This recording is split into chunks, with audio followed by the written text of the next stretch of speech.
In the last video, we talked about reasonable estimates. We're going to use reasonable estimates with the UPS check strategy to help us solve word problems. Here is our UPS check strategy. Understand, plan, solve, check. We're really focusing on that check part today to see if our answer makes sense or if it's reasonable. In the first video, I showed you two different jars of candy corn. Today, we're going to solve this problem. Miss Tyson has two jars of candy corn. The jar A has 54 pieces of candy corn. Jar B has 96 pieces of candy corn. How many more pieces of candy corn are in the second jar?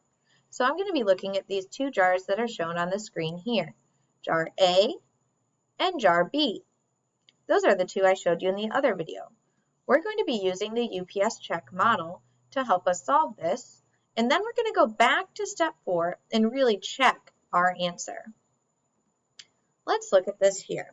So what I'm first going to do is I'm going to draw this out. But you guys all did this, so you could draw it out with me in your notebook if you want. But I'm going to draw out what happened in the story problem. First, here's Miss Tyson. She has two different jars of candy corn. So I'm going to show those jars of candy corn. I had jar A and jar B. When I look back in the problem, it says jar A had 54 pieces of candy corn. So I'm going to write 54. And then in here, I'm going to show a candy corn.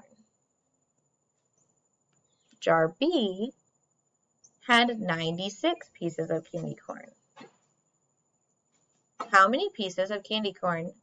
How many more pieces of candy corn are in the second jar? So I know I'm going to kind of draw a line based on what I saw in this picture here and in these two jars here as well. I know that jar A, like that 54, it wasn't as full as jar B. So I'm going to kind of try and show like where those ended up on my jars in my drawing here. So maybe I'm going to use, I use yellow. 54 was kind of about halfway. So that had 54 pieces and this had 96. It was pretty close to the top. And I'm using those lines to show me the difference because what I want to find out is how many more are on this jar. So I'm trying to find out the difference between jar A and B. Right here, I use these lines to show me the difference, and I'm going to put a question mark there. How many more? Now, I'm going to think about what strategy I might use to solve this problem. When I'm thinking about a strategy to solve how many more, I know I can use an addition equation or subtraction equation. I have to think about which one works best for me. So for me, I prefer to use an addition equation. So I'm going to show that I'm going to use addition. And I prefer to use the number line, so I'm also going to show that number line. Now I'm going to solve it and then write an equation that matches my problem. Remember, my last step is to check. So here I'm going to solve it. I'm going to move my screen down so you can see it all.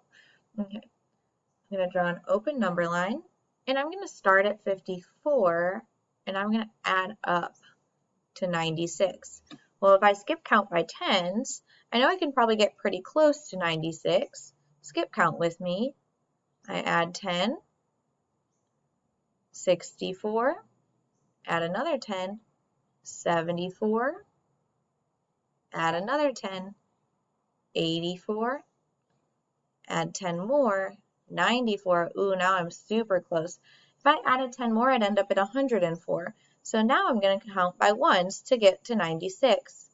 95, 96. It took me 2 hops to get there.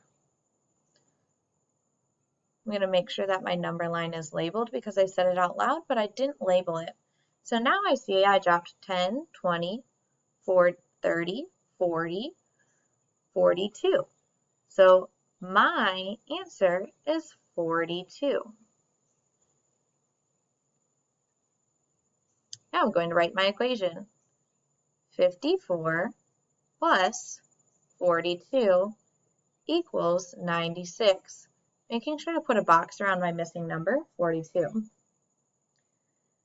The next thing I'm going to do is fill out the bar model to make sure that my answer makes sense. Then I'm going to check, does it make sense with the numbers I have? So I have 54. I know 54 is one partner. 42 is the difference, how many were between those two partners. And I had 96 in jar B. So 96 is how many I was trying to figure out how many more it took to get to that number 96. Now I'm going to check that this makes sense. I'm going to do that by thinking about what a reasonable answer would be. So I know that my answer is probably going to be in the 90s because when I add 50 and 40 together, I get 90. Then I use my 4 and 2 to get 6. That's the process I would use to make my prediction. So if I looked at these numbers here, I would predict, okay, my answer is probably going to be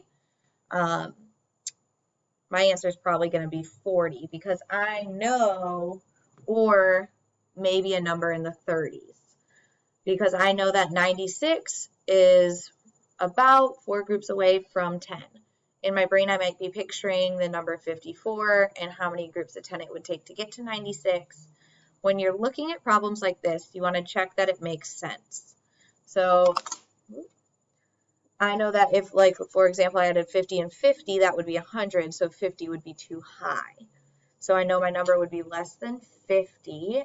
I'm thinking that 30 would be too low because 54 plus 30 would be 84. So I know that my number is going to be somewhere in that range of 30 to 50. And my answer is in that range. My answer is 42. So that, my answer does make sense. Now let's check to see if I answered the question. I can usually do this by filling in the words for the question. So it says, how many more pieces of candy corn are in the second jar? So if I say, okay, I was solving for this number 42, there are 42 more pieces in jar B.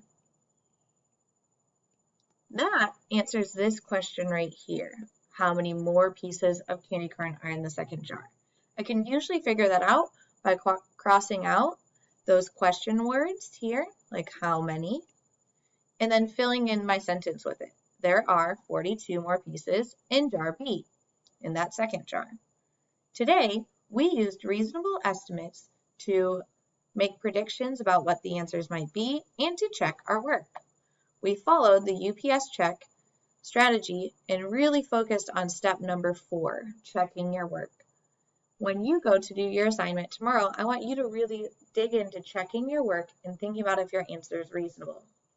If it's not, that's when you go back to the understand stage and try again. Have a great day. Bye.